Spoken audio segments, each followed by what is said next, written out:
Bismillahirrahmanirrahim.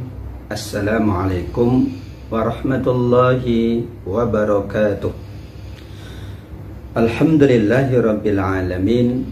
Wassalatu wassalamu ala sayyidil mursalin, khatamil anbiya, afdalin nasi ajma'in, nabiyyina Muhammadin sallallahu alaihi wasallam wa ala alihi wa ashabihi wa man tabi'ahu wa azzarahu ila yaumiddin. Subhanaka la ilma lana illa ma 'allamtana innaka antal alimul hakim. Amma ba'du. Alhamdulillah, kita senantiasa berusaha mensyukuri semua karunia Allah dalam berbagai bentuknya yang tiada terhingga. Mensyukurinya berarti meyakini bahwa nikmat-nikmat itu Allah akan tambah. Tambahannya kebaikan-kebaikan dalam kehidupan dunia kita, kemuliaan-kemuliaan dalam kehidupan akhirat kita kelak. Amin ya rabbal alamin. Salawat dan salam kita sampaikan kepada Nabi Muhammad sallallahu alaihi wasallam. Semua tuntunannya, bimbingannya kita ingin menyempurnakannya sehingga kita kelak termasuk umatnya yang mendapatkan syafaat di yaumil qiyamah. Amin ya rabbal alamin.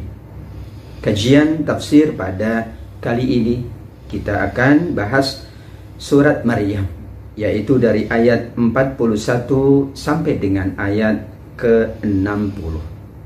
Ayat-ayat ini dikategorikan oleh para ulama sebagai ayat-ayat yang berbicara tentang para nabi, khususnya tentang Nabi Ibrahim, khususnya tentang bagaimana Nabi Ibrahim berdialog, berkomunikasi dengan ayahandanya tercinta. Dialognya, komunikasinya adalah tentang iman. Dan itu pembicaraan terbaik, itu komunikasi terbaik manakala kita selalu berbicara, membahas, berdialog, berkomunikasi tentang keimanan kepada Allah Subhanahu wa ta'ala. Kisah ini pula sesungguhnya adalah tentang kesungguhan Nabi Ibrahim, kesungguhan mencintai ayahandanya, kesungguhan ingin agar ayahandanya juga mendapatkan hidayah dari Allah Subhanahu wa ta'ala. Ayat 41 surat Maryam. Wadhkur fil kitabi Ibrahim innahu kana siddiqan nabiyya. Ceritakanlah wahai Muhammad, perintahnya kepada Nabi, tapi sungguh perintah itu juga kepada kita umatnya yang sekarang membaca Al-Quran.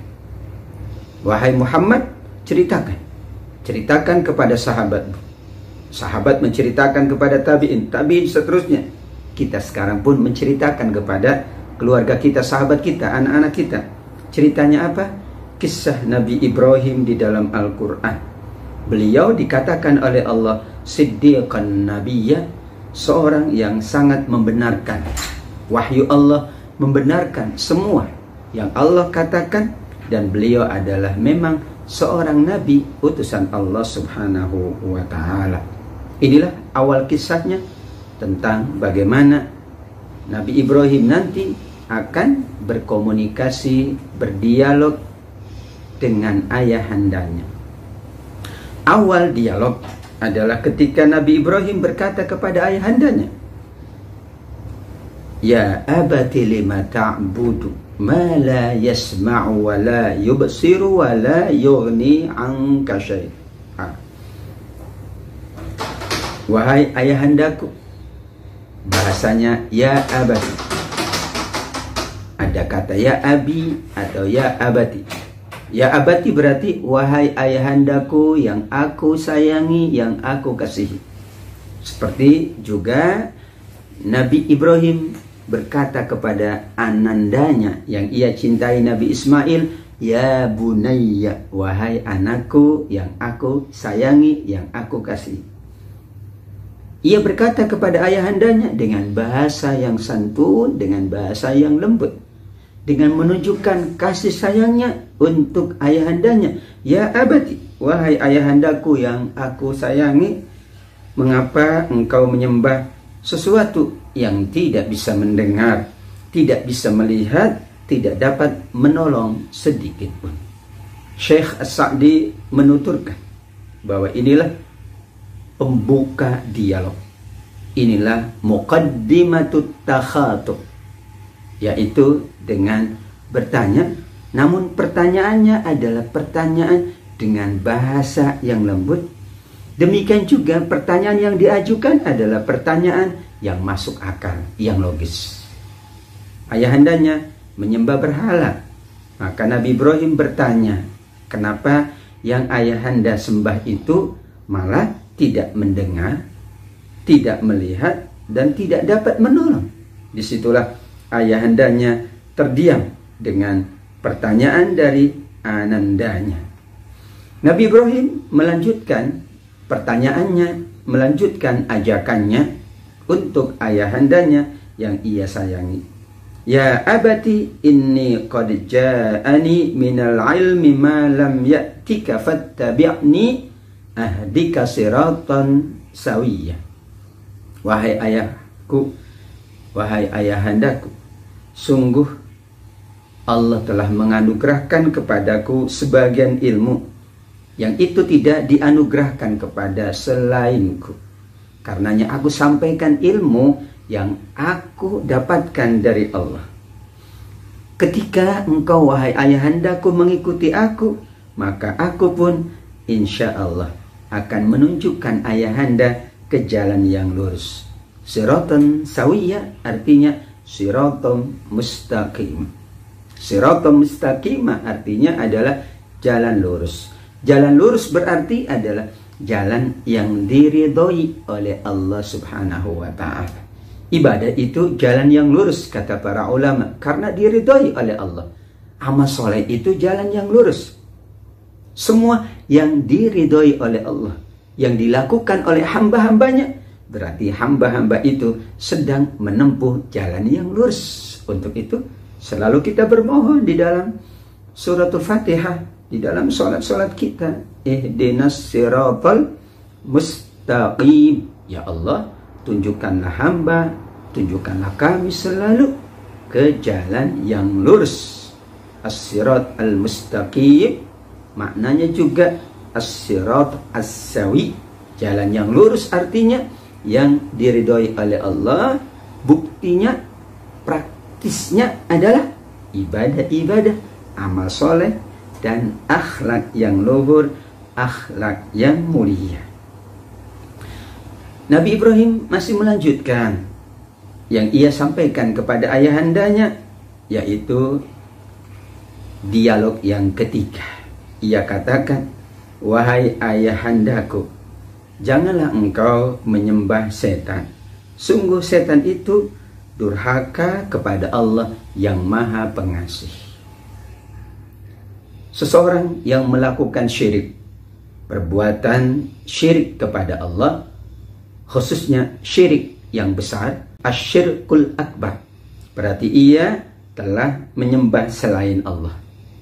Tidak ada yang disembah selain Allah menurut ayat ini, melainkan itu adalah perbuatan syaitan. Karena syaitan memang ingin menyesatkan, ingin menjerumuskan manusia. Caranya dengan berbagai cara. Dibuatlah hal-hal yang tidak sesuai. Dihiasilah keburukan-keburukan seolah-olah kebaikan. Termasuk penyembahan berhala ini dikategorikan min amalis syaitan. Termasuk salah satu dari perbuatan syaitan. Khamr min amalis syaitan. Minuman keras termasuk perbuatan syaitan. Berzina termasuk perbuatan syaitan. Semua yang bertentangan dengan amal yang diridhoi oleh Allah. Bahkan bertentangan dengan akal sehat manusia. Bahkan bertentangan dengan kemuliaan, kebaikan. Itu semuanya perbuatan syaitan. Nabi Ibrahim mengingatkan bahwa beribadah kepada syaitan, menyembah syaitan itu tidak selalu dengan sujud, ya, melakukan persembahan Tetapi semua amal jika kemudian bertentangan dengan yang diridhoi oleh Allah, dikategorikan perbuatan syaitan. Padahal syaitan itu selalu melakukan durhaka kepada Allah, selalu melakukan perbuatan maksiat kepada Allah, maka dikatakan innasyaitan kana lirrahmani 'asiya. Syaitan itu memang selalu durhaka. Maka kita tidak mau durhaka kepada Allah dengan mengikuti langkah-langkah syaitan. Subhanallah, kesabaran Nabi Ibrahim alaihissalam amat sangat besar. Kesabaran ini menunjukkan kasih sayangnya, kata para ulama, karena ia tetap masih terus melanjutkan ajakannya dengan bahasa yang tetap ia jaga, bahasa yang lembut, apalagi dengan ayahandanya. Masya Allah, ia katakan, wahai ayahku, aku khawatir jika ayahanda melakukan perbuatan ini terus-menerus, maka ayahanda akan ditimpa azab dari Allah yang Maha Pengasih, sehingga nanti ayahanda akan menjadi teman bagi syaitan. Bahasa yang sangat luar biasa, bahwa azab yang Allah akan timpakan adalah terhadap perbuatan-perbuatan syaitan. Dan orang yang mengikuti syaitan berarti berteman dengan syaitan. Karenanya diingatkan pula adalah di berbagai ayat-ayat Al-Quran, jangan mengikuti langkah-langkah syaitan. Wala tattabi'u khutuwatis syayatin. Diingatkan pula di berbagai ayat-ayat Al-Quran, innasyaitana lakum aduwwum mubin. Sungguh syaitan itu musuh yang nyata bagi manusia. Dalam berbagai hadis Rasulullah SAW juga diingatkan bahwa syaitan selalu berusaha menggoda, menggelincirkan, menjerumuskan manusia. Innan nas khuliqa hunafa fajtalathumus syaitan, atau fajtalathumus syayatin. Sungguh manusia Allah ciptakan dalam keadaan lurus, dalam keadaan bersih, dalam keadaan baik. Namun syaitanlah yang merusak, yang mengotori. Syaitanlah yang menjadikan manusia melakukan perbuatan-perbuatan yang tidak diridhoi oleh Allah Subhanahu wa ta'ala. Pertemanan manusia dengan syaitan itulah yang mengakibatkan manusia terbawa dengan syaitan. Bahkan di ayat ini, ayat yang ke-45, diingatkan bahwa pertemanan itu bisa membawa kepada pertemanan di akhirat. Pertemanan di dunia akan membawa kepada pertemanan di akhirat. Misalnya di surat Az-Zukhruf ayat 67 juga Allah ingatkan, al-akhillau yawma idzin ba'duhum li ba'din aduwwun illal muttaqin. Pertemanan seseorang di dunia bisa menjadi permusuhan di hari kiamat kelak, kalau pertemanan itu bukan berdasarkan takwa. Demikian juga Rasulullah SAW bersabda, di antara 7 golongan yang akan mendapat naungan di hari kiamat kelak adalah 2 orang yang bersahabat, yang bersaudara, yang saling mengasihi, yang saling mencintai karena Allah Subhanahu wa ta'ala. Kalau mereka saling mengasihi karena Allah, berarti selalu berusaha untuk membawa kebaikan-kebaikan, berusaha selalu bersama dalam kebaikan, mengajak kepada kebaikan, mengajak kepada jannah Allah Subhanahu wa ta'ala. Masih tentang bagaimana Nabi Ibrahim berusaha untuk mengajak ayahandanya, berusaha dengan sungguh-sungguh, dengan penuh kesabaran dan keikhlasan. Ia ingin ayahandanya mendapatkan kemuliaan. Ayat 46, disinilah baru Nabi Ibrahim alaihissalam dikatakan oleh ayahandanya, atau barulah ayahandanya setelah mendengar ayahandanya mengatakan kepada putranya, qala araghibun anta an alihati ya Ibrahim. Ayahandanya berkata, Ibrahim, apakah engkau benci kepada berhala-berhala ini? Apakah engkau benci dengan Tuhan-Tuhan ini? Engkau jika tidak berhenti mengajak aku, maka aku akan rajam kamu, dan karenanya tinggalkan aku dengan waktu yang lama. jawaban yang sangat singkat dari ayahandanya. Karena bahasa Nabi Ibrahim bahasa santun. Ajakannya adalah ajakan yang benar. Ajakan yang diterima oleh akal yang sehat. Ajakannya tidak mengada-ngada, tidak berlebih-lebihan. Ajakannya adalah sungguh menunjukkan bagaimana Ibrahim ingin kebahagiaan untuk ayahandanya. Maka ayahandanya pun menggunakan bahasa yang disesuaikan dengan bahasa Nabi Ibrahim. Begitulah kita dalam berbicara dengan orang. Jika kita menggunakan bahasa yang halus, yang lembut, orang pun akan menggunakan bahasa yang halus dan lembut. Dan siapapun yang memuliakan orang, dia akan dimuliakan. Tetapi siapa yang menghinakan, maka ia pula akan dihinakan. Kaidahnya demikian dalam kehidupan ini. Meskipun demikian, tetap saja ayahandanya tidak mau mengikuti Nabi Ibrahim. Bahkan ia mengancam untuk merajam anaknya jika masih kemudian tidak mau mengikuti ya Tuhan-Tuhan yang disembah oleh ayahanda Nabi Ibrahim alaihi salam. Dan beliau meminta, cukup anakku, sampai di sini hubungan kita. Aku akan meninggalkan kamu dalam waktu yang cukup lama. Para ulama mengatakan wahjurni maliyah. Ini menunjukkan ya dalam tanda kutip memang sudah tidak ada titik temu antara Nabi Ibrahim dengan ayahandanya. Ayahandanya pun ya memahami sesungguhnya apa yang dikatakan oleh Nabi Ibrahim. Tapi persoalan keyakinan adalah persoalan di dalam hati. Persoalan iman adalah hidayah dari Allah Subhanahu wa ta'ala. Maka ia katakan wahjuri maliyah, sudah cukup.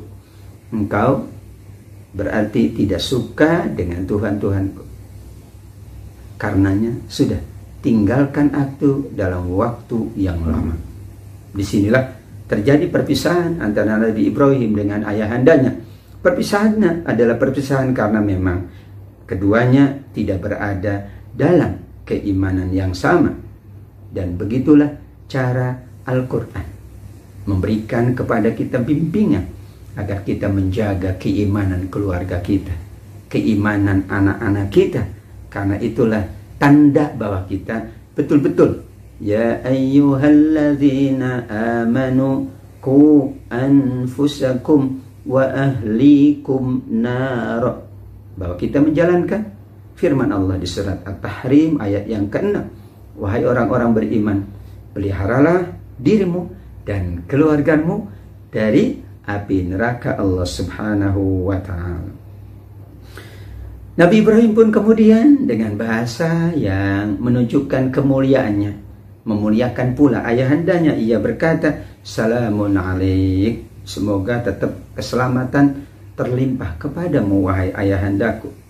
Aku tidak berhenti dengan mengajak saja, tapi aku akan memohon ampun untukmu kepada Allah. Sungguh Allah Subhanahu wa ta'ala amat sangat baik kepadaku. Ada yang mengatakan maknanya adalah sungguh ayahanda pun telah berbuat baik kepadaku. Ia ingat jasa orang tuanya. Ia ingat tentu sepanjang itu betapa ayahandanya membesarkannya, memberikannya seluruh kebutuhannya hingga ia besar, hingga ia juga dapat memahami kebaikan-kebaikan. Namun karena ayahandanya tidak menerima ajakannya, tinggal satu cara dia, yaitu berdoa kepada Allah, memohon ampun untuk ayahandanya.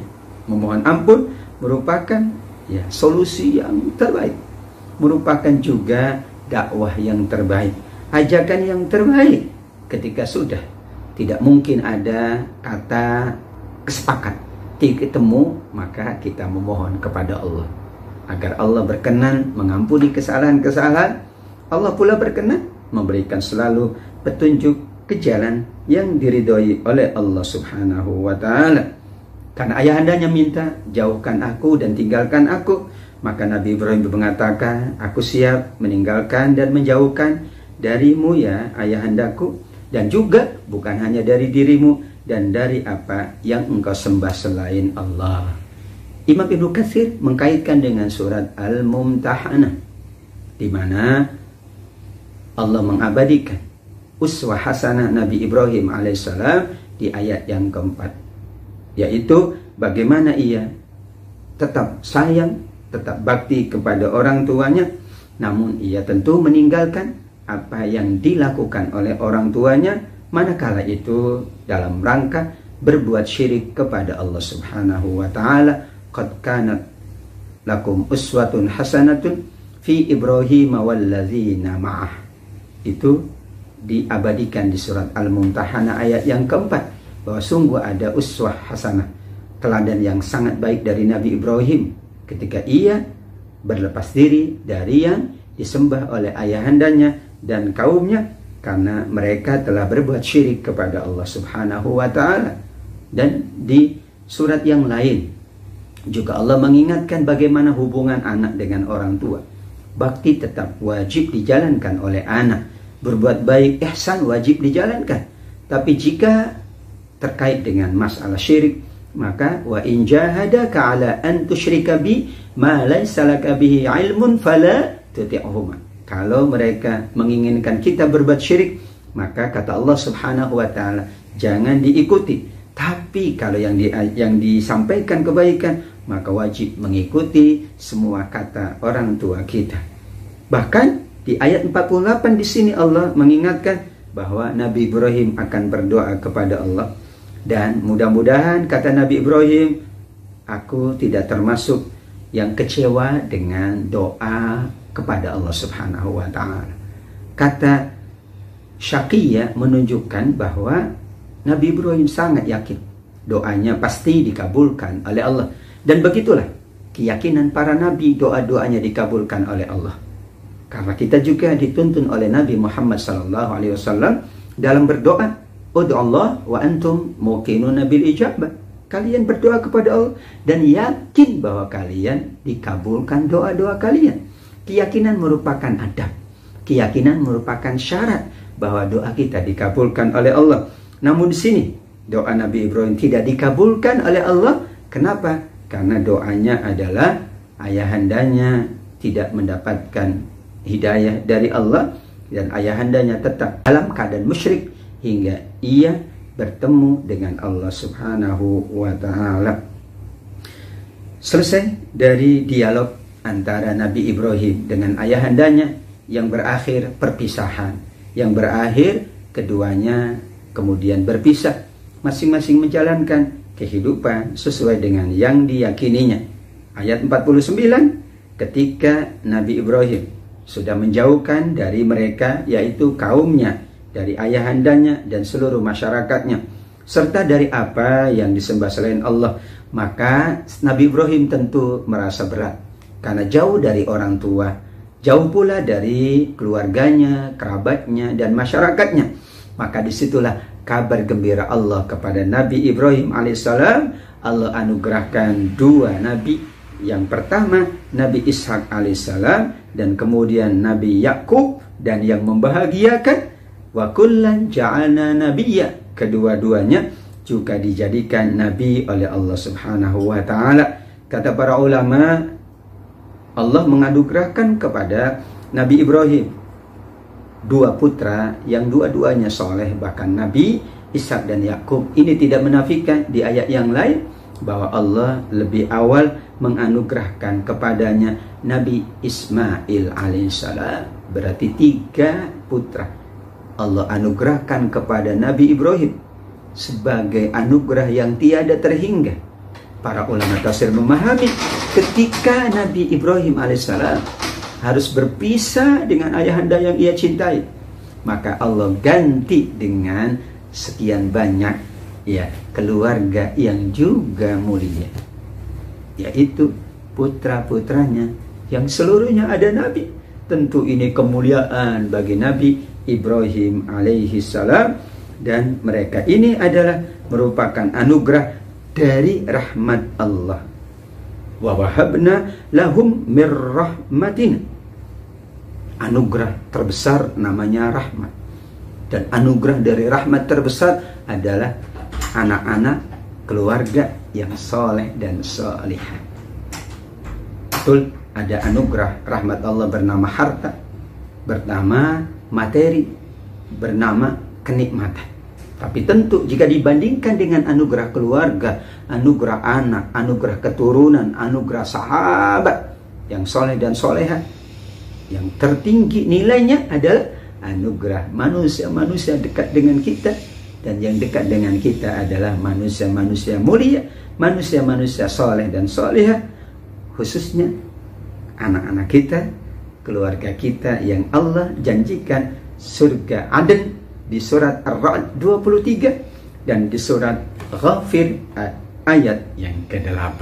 Kita sangat berharap dan memohon kepada Allah kesolehan anak kita, kesolehan keturunan kita, kesolehan istri dan suami kita, itulah yang membawa kita dipertemukan kembali dengan mereka di dalam surga Aden Allah Subhanahu wa ta'ala. Amin ya rabbal alamin. Allah juga menganugerahkan kepada keturunan Nabi Ibrahim nabi-nabi Allah Subhanahu wa ta'ala, termasuk nabi akhir zaman Nabi Muhammad sallallahu alaihi wasallam. Karenanya Allah menyebutkan di ayat 50, wa ja'alna lahum lisana sidqin aliyya, kami jadikan mereka semua buah tutur yang baik dan mulia. Subhanallah. Kita sangat berharap kematian kita, kewafatan kita nantinya akan dikenang kebaikan-kebaikannya, menjadi buah tutur yang baik-baik saja untuk manusia. Fulan subhanallah dahulu ya banyak beribadah, fulan dikenal oleh masyarakat orang yang dermawan, yang rajin berinfak, membantu, orang yang soleh, orang-orang yang akhlaknya mulia, sehingga dikenang itulah juga menjadi warisan yang sangat mulia, dan itu merupakan anugerah dari Allah Subhanahu wa ta'ala. Kita mengenang para nabi Allah dengan kebaikan-kebaikannya, yang kita sebut tentang nabi kebaikan-kebaikan, yang kita sebut tentang para sahabat kebaikan-kebaikan, para tabi'in yang kita sebut, dari para ulama kita, dari orang-orang tua kita, dari guru-guru kita, dari para pendahulu kita adalah kebaikan-kebaikan. Begitulah juga yang Allah sampaikan tentang para nabi sebagai anugerah kepada Nabi Ibrahim, karena Nabi Ibrahim disebut sebagai bapaknya para nabi, Abul Anbiya. Semua nabi setelah Nabi Ibrahim bergaris keturunan kepada Nabi Ibrahim alaihissalam, termasuk Nabi Yuna, Nabi Muhammad sallallahu alaihi wasallam. Anugerah yang sangat tiada terhingga, rahmat yang tertinggi. Allah hadirkan para nabi dari keturunan Nabi Ibrahim alaihissalam, dan demikian juga mereka tentu yang diingat, yang dikenang oleh siapapun adalah kebaikan-kebaikan, buah tutur yang baik. Itulah yang menjadikan kita juga ya berharap semua yang sudah kita lakukan nanti akan dikenang, diingat oleh orang-orang setelah kita. Namun yang diingat, yang dikenang adalah kebaikan-kebaikan kita semuanya. Amin ya rabbal alamin. Selesailah bagaimana Nabi Ibrahim dengan ayahandanya, dan bagaimana akhir dari keduanya yang Allah sampaikan di surat Maryam dari ayat 41 sampai dengan ayat 50. Ayat 51 berbicara tentang Nabi Musa alaihi salam. Wahai Muhammad, ceritakan pula kisah Nabi Musa. Setelah perintah wadkur fil kitabi Ibrahim, sekarang wadkur fil kitabi Musa. Ceritakan pula wahai Muhammad kepada sahabatmu, ceritakanlah kepada umatmu. Dan berarti kita sedang mendengarkan ceritanya, membaca ceritanya, yaitu kisah Nabi Musa yang ada di dalam Al-Quran. Dia adalah seorang yang sangat terpilih, dan ia adalah seorang Rasul dan juga seorang Nabi. Allah gabungkan antara kemuliaan Rasul dengan kemuliaan Nabi, karena hakikatnya dalam pandangan para ulama akidah bahwa Nabi dan Rasul itu berbeda tapi sama. Maksudnya adalah kedua-duanya manusia pilihan Allah. Namun para Rasul diberi oleh Allah anugerah, yaitu syariat yang baru. Sedangkan para Nabi melanjutkan syariat Nabi sebelumnya atau Rasul sebelumnya. Maka kaidahnya setiap Rasul pasti Nabi, tapi tidak setiap Nabi itu Rasul. Nabi Musa adalah Rasul, juga adalah Nabi. Berarti ada syariat yang dilanjutkan oleh Nabi Musa dari Nabi sebelumnya. Dan Nabi Musa dianugerahi oleh Allah syariat yang khusus untuk beliau sebagai karunia, sebagai tanda kerasulannya. Demikian juga Nabi Muhammad SAW, Nabi wa Rasul, Nabi dan juga Rasul.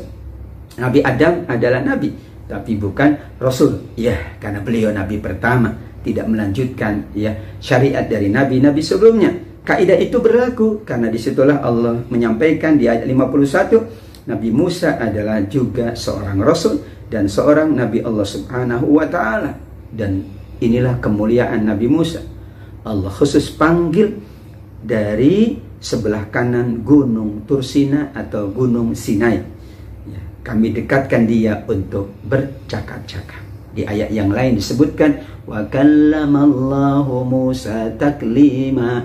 Kekhususan Nabi Musa, Allah langsung bercakap-cakap dengan Nabi Musa alaihissalam. Kekhususan Nabi Ibrahim dijadikan oleh Allah Khalilullah. Wattakhadallahu Ibrahim khalila. Allah jadikan Nabi Ibrahim sebagai khalilnya, kekasihnya, karena ketaatan dan kepatuhannya kepada Allah. Nabi Musa alaihissalam dalam berdakwah ia ditemani oleh Harun. Allah mengingatkan di sini wa wahabna lahu mir rahmatina akhahu Haruna nabiyyan. Dan ini juga permintaan Nabi Musa alaihissalam. Beliau meminta di surat Toha, waj'alli waziran min ahli Haruna akhi. Ya Allah, anugerahkan kepadaku pendamping, teman yang menemaniku, yang menguatkanku dalam berdakwah, yaitu Nabi Harun. Kenapa? Huwa afsahu minni lisana. Bahasa Nabi Musa adalah karena Nabi Harun lebih fasih dalam berbicara, lebih fasih dalam menyampaikan pandangan.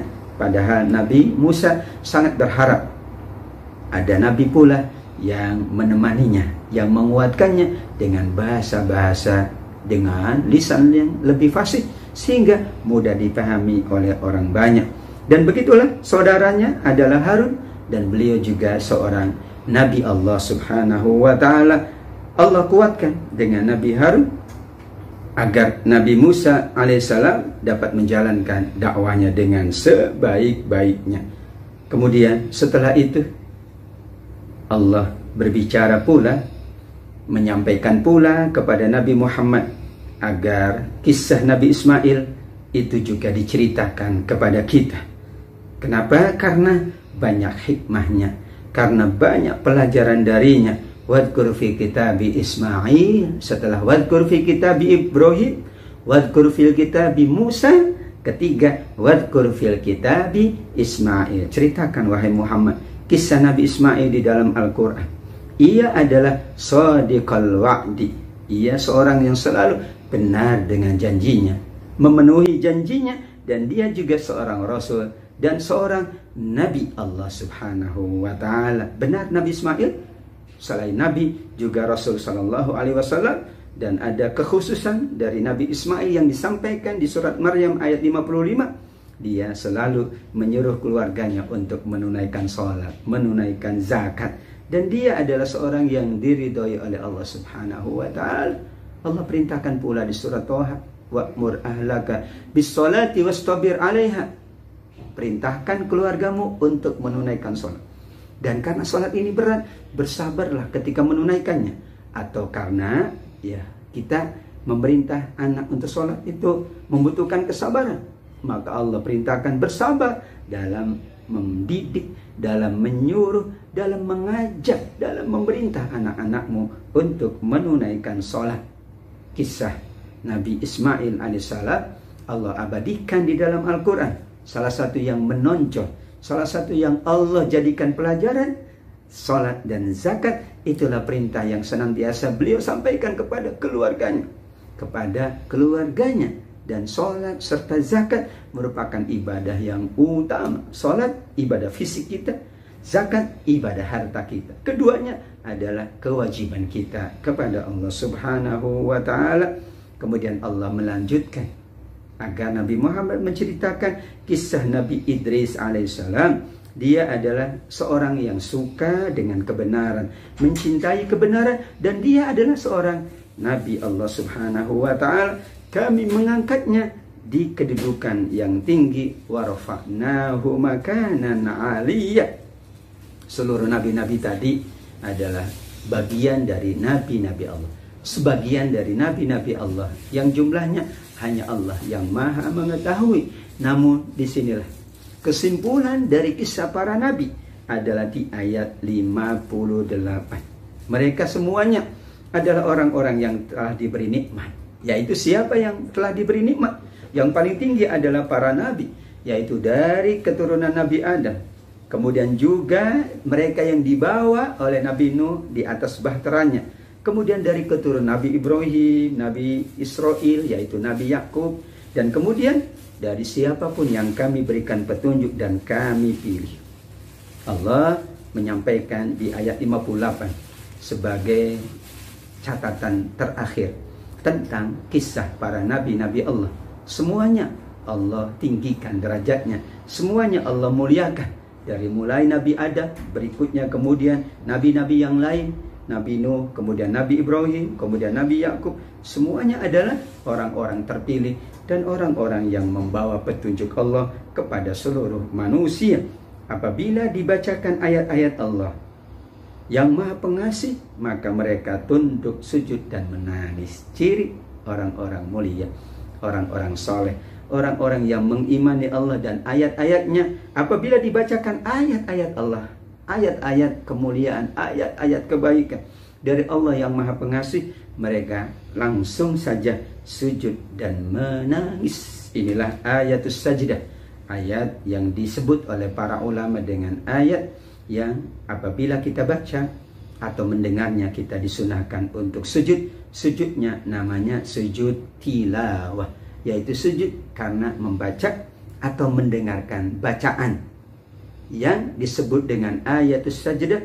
Jumlahnya adalah 15 ayat di dalam Al-Quran. Salah satunya adalah surat Maryam ayat 58. Ada di surat Al-Hajj 2 ayat.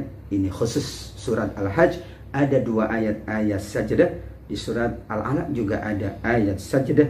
Dan di beberapa ayat-ayat yang lain yang jumlah seluruhnya adalah 15 ayat.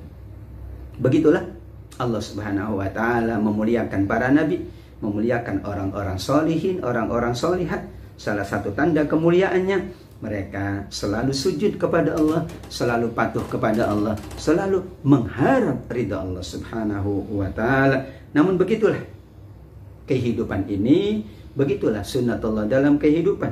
Setelah orang-orang terbaik dari kalangan para nabi, kata Allah, datanglah setelah itu mereka yang mengabaikan sholat dan hanya memperturutkan nafsunya. Karenanya mereka tentu akan tersesat di dunia, dan di hari kiamat kelak mereka akan mendapatkan hukuman yang setimpal dari Allah Subhanahu wa ta'ala. Na'udzubillah. Inilah keadaan, inilah sunnatullah. Sunnatullahnya adalah Al-Zariyat ayat 49. Wa min kulli syai'in khalaqna zawjaini la'allakum tadhakkarun. Segala sesuatu Allah ciptakan berpasang-pasang. Kata Imam Ibnu Katsir, ada langit, ada bumi. Ada baik, ada buruk. Ada siang, ada malam. Ada surga, ada neraka. Di sini setelah Allah bahas orang-orang paling mulia, para nabi, dengan kemuliaan-kemuliaan yang sangat banyak. Kemudian setelah itu ada orang-orang yang tidak mengikuti kebaikan mereka, malah mereka mengabaikan sholat dan hanya memperturutkan nafsunya. Baginda Nabi SAW mengingatkan, orang yang kuat itu adalah orang yang mampu menundukkan nafsunya. Al-qayyisu man dana nafsahu wa amila lima ba'dal maut. Orang yang cerdas, orang yang berakal itu, kata baginda Nabi, adalah yang mampu menundukkan nafsunya dan ia beramal untuk akhiratnya. Amal dunia kita hakikatnya amal akhirat. Bekerjanya kita di dunia hakikatnya untuk kebaikan akhirat. Ibadah kita, amal soleh kita, kebaikan kita, infak sedekah kita yang kita jalankan di dunia, hakikatnya pula untuk kebaikan akhirat kita semuanya. Begitulah sunnatullah, ketetapan Allah, ketentuan Allah dalam kehidupan. Namun kita sangat yakin dan selalu kita memohon kepada Allah. Allah tetapkan yang terbaik untuk kita, keluarga kita, sahabat kita, yang terbaik untuk dunia kita, yang terbaik pula untuk akhirat kita. Kenapa? Karena ayat yang ke-60 Allah juga menyebutkan pengecualian. Benar ada orang yang mengabaikan sholat, orang yang memperturutkan nafsu, namun tetap saja ada peluang bertobat kepada Allah illa man taba wa amana wa amila shalihan fa ulaika yadkhulunal jannah wa la yuzlamuna syai'a. Melainkan ketika mereka berbuat salah, mereka tidak menjalankan perintah Allah, mereka segera bertobat, kemudian mereka meningkatkan imannya dengan mengerjakan kebaikan-kebaikan, maka Allah menerima tobat mereka. Dan karena mereka sudah bertobat dan Allah menerima tobat mereka, layaklah mereka mendapatkan surga Allah Subhanahu wa ta'ala, dan mereka tidak akan pernah dirugikan sedikit pun oleh Allah. Allah memaafkan kesalahan masa lalu manusia jika benar-benar taubatan nasuha. Dan ini peluang, dan inilah yang terbaik Allah hadirkan untuk kita semuanya, yaitu pintu taubat. Pintu taubat Allah dibuka siang dan malam. Dalam hadis Nabi SAW sampai mengingatkan, Allah menengadahkan tangannya di waktu malam untuk mengampuni dosa hambanya yang melakukan kesalahan di siang hari. Allah mengendahkan tangannya di waktu siang untuk mengampuni dosa hambanya yang berbuat salah di waktu malam. Dan taubat terbuka luas siang dan malam 24 jam. Dan taubat berlaku sepanjang hidup kita, atau sampai roh berada di dalam kerongkongan kita, sampai matahari, kata Rasul, terbit dari sebelah barat. Berarti waktu untuk bertobat amat sangat besar, amat sangat luas. Kita manfaatkan tentunya anugerah yang bernama taubat ini, anugerah peluang untuk kita bertobat yang Allah bukakan siang dan malam untuk kita jadikan pertobatan yang nasuha di sisi Allah, sehingga kesalahan kita Allah ampuni, dan tadi Allah insya Allah memasukkan kita semuanya ke dalam surga Allah Subhanahu wa ta'ala. Amin ya rabbal alamin. Bersama keluarga kita, bersama anak-anak kita, bersama suami dan istri kita, bersama sahabat-sahabat kita semuanya. Amin ya rabbal alamin. Mudah-mudahan sahabat semuanya yang mengikuti kajian tafsir ini, kajian Al-Quran ini, mendapatkan syafaat dari Al-Quran, khususnya jemaah Majelis Taklim Al-Kautsar, ibu ketua, semua para pengurus Majelis Taklim Al-Kautsar.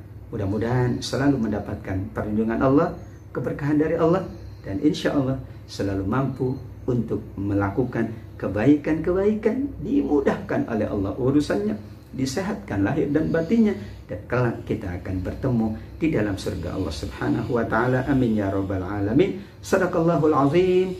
Wassalamualaikum warahmatullahi wabarakatuh.